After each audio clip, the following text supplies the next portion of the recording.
Hello everyone, নমস্কার, আসসালামু আলাইকুম। কেমন আছো?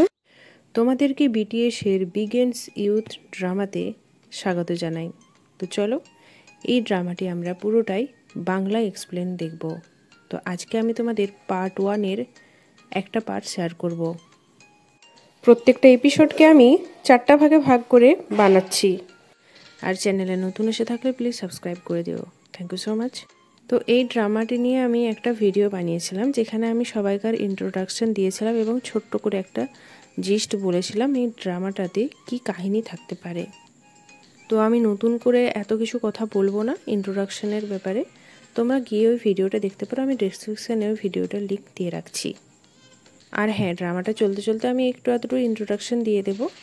তো চলো বিটিএসের বিগেন্স ইউথের এপিসোড 1-এর একটা ভাগ আমি তোমাদের এক্সপ্লেন করব বাংলায়। ড্রামাটির শুরুতেই প্রথমে দেখা যায় একটা জায়গা যেখানে আগুন লেগেছিল, আর সেখানে রেস্কিউ টিম আসে এবং সেই আগুনটিকে নিভিয়ে দেয়। আর সেখানে আমরা দেখতে পাই জেহাকে, যে সুগার রোলটিকে প্লে করছে, এবং সে সেখান থেকে দাঁড়িয়ে তার ঘরটিকে দেখছিল এবং দেখানো হলো যে জেহার হাতে লাইটার ছিল। এবার হাওয়ানের রোলটা আসে, যে জিনের রোলটি প্লে করছে এবং গাড়ির থেকে নেমে চারিদিকটা দেখতে থাকে। ওখানে একটা কি উড়ছিল সেটা দেখতে যাচ্ছিল। তখন হাওয়ানের ফাদারের অ্যাসিস্ট্যান্ট হাওয়ানকে ডাকে, তুমি পেরেছো? হাওয়ান বলে, আমিও কি এখানে থাকতাম? ওই অ্যাসিস্ট্যান্টটি বলে, তুমি এখানে 5 বছর পর্যন্ত ছিলে, তোমার প্যারেন্টস শিওল চলে যাওয়ার আগে। হাওয়ান চারিদিকে যেন কিছু একটা দেখছিল। আবার অ্যাসিস্ট্যান্টটি বলে ওঠে, হাওয়ান, আমাদের যেতে দেরি হচ্ছে, চলো যাওয়া যাক। হাওয়ানের বাবার অ্যাসিস্ট্যান্ট হাওয়ানের বাবাকে বলে, আমি একটি quiet Korean table d'hote restaurant reserve করেছিলাম আপনার মিটিংয়ের জন্য সুংহ স্কলারশিপ ফাউন্ডেশনের সাথে। অ্যাসিস্ট্যান্টটি বলে, এক্সকিউজ মি ম্যাম, মানে ওই চাকরটিকে বলে, তুমি কি স্কুল ইউনিফর্মটা এনেছো? এবং মিটিং স্টার্ট হয়ে যাবে 6টার সময় সন্ধেবেলায়। জেহা ইউরোপ থেকে কোরিয়া আসে। হাওয়ান তার ফাদারের কাছে বসে ব্রেকফাস্ট করছিল। ইনি হলেন হাওয়ানের ফাদার, যার নাম চ্যাংজুন, যিনি হলেন অ্যাসেম্বলি মেম্বার। আর ইনি হলেন হাওয়ানের ফাদারের অ্যাসিস্ট্যান্ট, যার নাম হলো জুনহো। তারপর হাওয়ানের ফাদার হাওয়ানকে বলে যে আজকে তোমার স্কুলের প্রথম দিন, তাই না? এখানে জানতে পারা যায় যে হাওয়ানের স্কুলের ট্রান্সফার হয়েছে কোরিয়াতে, কারণ হাওয়ান ইউরোপ থেকে এসছে কোরিয়াতে। তারপর তখনই হাওয়ানের চাকরটি আসে এবং সে বলে আমি হাওয়ানের ইউনিফর্মটি টেলরকে দিয়েছিলাম, কিন্তু সে সময় মতো দিয়ে যায়নি এবং সে ফোনও তুলছে না, সেজন্য হাওয়ানের ইউনিফর্ম পাওয়া যাবে না। আর সে যখন এটা বলছিল অনেক ভয়ভীত হয়েছিল। তারপর জুনহো আসে এবং সে বলে যে তুমি এটা কি করে করতে পারো? আজকে ওর স্কুলের প্রথম দিন, আর তার যদি ইউনিফর্মই না থাকে। তখনই হাওয়ান বলে ওঠে, কোনো ব্যাপার না, আমি এই ড্রেসটা পরেই স্কুলে যাব। হাওয়ানের বাবা বলে, ঠিক আছে, তুমি আজকে এই ড্রেসটা পরেই স্কুলে চলে যাও। হাওয়ানের বাবা বলে, আমি স্কুলের প্রিন্সিপালের সাথে এটার ব্যাপারে কথা বলে নেব। তারপর সিনটা শিফট হয়ে যায় স্কুলে। সেখানে ডিসিপ্লিন শেখানো একজন টিচারকে দেখানো হয় এবং সে সবাইকে বকছিল, তুমি কেন টাই পরনি, তোমার ইউনিফর্মটা প্রপার নয়। তখন হাসুকে দেখানো হয়। হাসু হলো জেহোক। তখন ডিসিপ্লিনেরিয়ান তাকে বকাঝকা করে বলে, তুমি টাই পরনি কেন? তখন হাসু ব্যাগ থেকে জলদি টাইটি বের করে পরতে থাকে। তখন ডিসিপ্লিনেরিয়ান বলেন যে টাইটাও আমাদের ইউনিফর্মের একটা ভাগ, তাহলে তোমাকে টাইটাও পরতে হবে, তোমাকে এটা পরে আসতে হতো। তখন হাসু জলদি করে টাইটি পরে স্কুলের ভিতর প্রবেশ করে। ঠিক তখনই হাওয়ান আসে। ডিসিপ্লিনেরিয়ান যখন হাওয়ানকে দেখে, ও আচ্ছা, তুমিই সেই নতুন ট্রান্সফার হয়েছ। তখন হাওয়ান বলে যে হ্যাঁ। তখনই ডিসিপ্লিনেরিয়ান তাকে অফিসের দিকে নিয়ে যায়। ডিসিপ্লিনেরিয়ান তার অনেক প্রশংসা করে এবং সে বলে যে তুমি অনেক গুড লুকিং।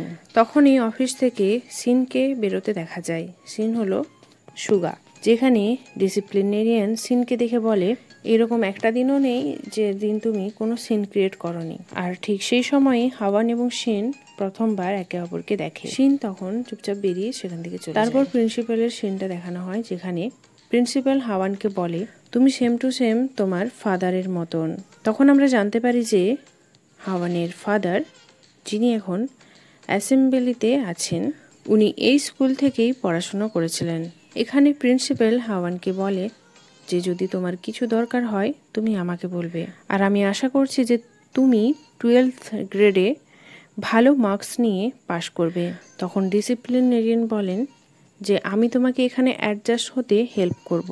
আর হাওয়ান যখনই অফিস থেকে বাইরে বেরিয়ে আসে, যেখানে অনেকগুলো ফ্রেম এবং ফটোজ ছিল এবং সেখানে সে তার ফাদারের ফটোজও দেখতে পায়। তারপর হাওয়ান ক্লাসরুমে আসে এবং টিচার্স হাওয়ানের ইন্ট্রোডাকশন করায়। তারপর হাওয়ান তার নিজের সিটে বসে যায় এবং সেখানে সকল বাচ্চারা তাকে দেখে ইমপ্রেস হয়ে যায়, কারণ হাওয়ান অনেক বড়লোক ফ্যামিলির থেকে বিলং করে। কিন্তু হাওয়ান চুপচাপ বসে থাকে, কারোর সাথেই ফ্রেন্ডশিপ করে না। হাওয়ান স্কুলে একাই বসে থাকে। কিছুক্ষণ পর বাড়ি যাওয়ার জন্য হাওয়ান রওনা দেয়। হাওয়ানের পার্সোনাল ড্রাইভার হাওয়ানকে ডাকে। ড্রাইভার বলে, তোমার প্রথম দিন কেমন কাটলো? সব কিছু ঠিক ছিল তো? হাওয়ান কোনো অ্যান্সার দেয় না। পাশাপাশি ছেলেগুলো হাওয়ানের নিয়ে কথাবার্তা বলছিল যে সে রিচ ফ্যামিলির থেকে এসছে এবং তার আবার নিজের ড্রাইভারও রয়েছে। হাওয়ানের ড্রাইভার বলে, আমি একজন সাহায্যকারী, আমি ড্রাইভার নই, ইউ ইডিয়ট। হাওয়ান ড্রাইভারকে বলে, আমার জন্য একটা বাইক নিয়ে এসো। একটা বাইক? কেন? হাওয়ান বলে, এটা একটু বেশি হয়ে যাচ্ছে না স্কুল যাওয়ার জন্য? ড্রাইভার বলে, ও আচ্ছা, তুমি এই জন্যই বাইক নিতে চাইছো? ড্রাইভার বলে, তোমার প্যারেন্টস অনেক চিন্তিত হয়ে পড়বে। হাওয়ান বলে, ইটস ওকে। হাওয়ান বলে, আমি যখন বিদেশে ছিলাম তখন আমি বাইক চালাতাম। ড্রাইভার বলে, ঠিক আছে, আমি তোমার ফাদারকে জিজ্ঞেস করব। তোমার স্কুল কেমন ছিল? তোমার কি কোনো বন্ধু হয়েছে? এবার সিন শিফট হয়ে যায় RM এর কাছে, যে হলো দোগিয়ন, যে পেট্রোল পাম্পে পার্ট টাইম জব করছিল। এখানে দেখা যায় যে দোগিয়ন পার্ট টাইম জবে সে অনেক পরিশ্রম করত, আর যখন রাত হয়ে যায় তার বস তাকে ডেকে তাকে কিছু টাকা দেয়, যেটা তার ইনকাম ছিল, এবং বস বলে যে এই নাও, তোমার ফাদারও অনেক অসুস্থ ছিল আর তোমার ব্রাদারেরও খরচা একটু বেশি চালাতে হবে, তাই আমি তোমাকে একটু বেশি টাকা দিলাম। দোগিয়ন ওই টাকাটি দেখে অনেক খুশি হয়ে যায় এবং যখনই সে বাইরে বেরোতে থাকে তখনই তার সাথে ভিয়ের দেখা হয়। এর নাম হলো জোয়ান। আর এখানে দেখা যায় যে জোয়ান এবং দোগিয়ন আগের থেকেই ফ্রেন্ডস।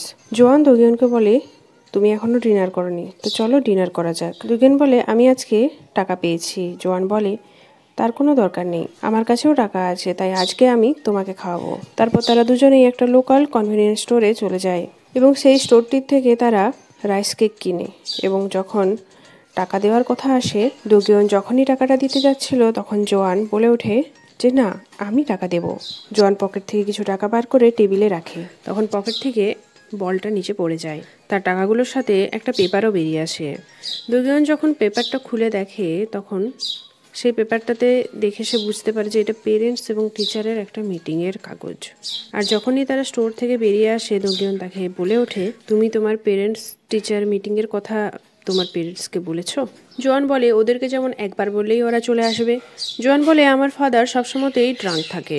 জোয়ান বলে, তুমি কি বলেছো তোমার পেরেন্টসকে? দোগিয়ন বলে, না, আমিও আমার পেরেন্টসকে বলিনি, কারণ আমার পেরেন্টসদের এইসব জিনিসের প্রতি কোনো ইন্টারেস্টই নেই। কথা বলতে বলতে তারা যখন চলছিল তখন একটা বড় ঘরের সামনে এসে পৌঁছে যায় দোগিয়ন। দোগিয়ন বলে, দেখো এই ঘরটা কত সুন্দর এবং কত বড়। দোগিয়ন বলছে, এই ঘরটাই যারা থাকে তাদের তো কোনো চিন্তাই নেই, এই ঘরটিতে যে থাকে সে অনেক বড় লোক। জোয়ান জিজ্ঞেস করে যে এই ঘরটিতে কে থাকে? তুমি কি জানো না এটা কার বাড়ি? এই বাড়িটিতে কিম হাওয়ান থাকে, যার এই স্কুলে নতুন ট্রান্সফার হয়েছে। সিন শিফট হয়ে যায় কিম হাওয়ানের কাছে, যে একটি স্টোর রুমে ছিল, যেখানে সে একটি ব্যাগ দেখতে পায় এবং সেটার ভিতরে একটি ক্যামেরা ছিল। ক্যামেরাটিকে টিভির সাথে অ্যাটাচ করে সে ভিডিওটি দেখতে থাকে। ভিডিওটিতে কিম হাওয়ানের ছোটবেলার ভিডিও ছিল। ভিডিওটিতে দেখা যায় যে হাওয়ান খেলছিল এবং সেই ভিডিওটি হাওয়ানের মাদার রেকর্ড করছিল। হাওয়ান তার মাদারকে দেখার চেষ্টা করছিল, কিন্তু তার মাদার অনেক দূরে দাঁড়িয়েছিল এবং ছবিটা অস্পষ্ট ছিল, সেই জন্য সে তার মাদারকে দেখতেই পাচ্ছিল না। যখন তার মাদার ক্যামেরার সামনে আসে তখন হাওয়ান ভিডিওটাকে আগে পিছু করে করে পজ করে দেয় ভিডিওটিকে এবং তার মাকে দেখে এবং তার মাদারকে দেখতে পায়, তাও অর্ধেকটা। তো বন্ধুরা, এপিসোড 1টি কেমন লাগলো? আমি এখানেই এপিসোড 1-এর পার্ট 1টি শেষ করলাম। ভিডিও যদি ভালো লাগে নিচে কমেন্ট করো, আমি পার্টগুলো তাহলে জলদি তোমাদের সাথে শেয়ার করব। ভিডিও যদি ভালো লাগে লাইক, শেয়ার এবং সাবস্ক্রাইব করে দাও। Thank you so much guys, take care, bye bye. Episode 1-এর সেকেন্ড পার্টটি আজ অথবা কাল চলে আসবে।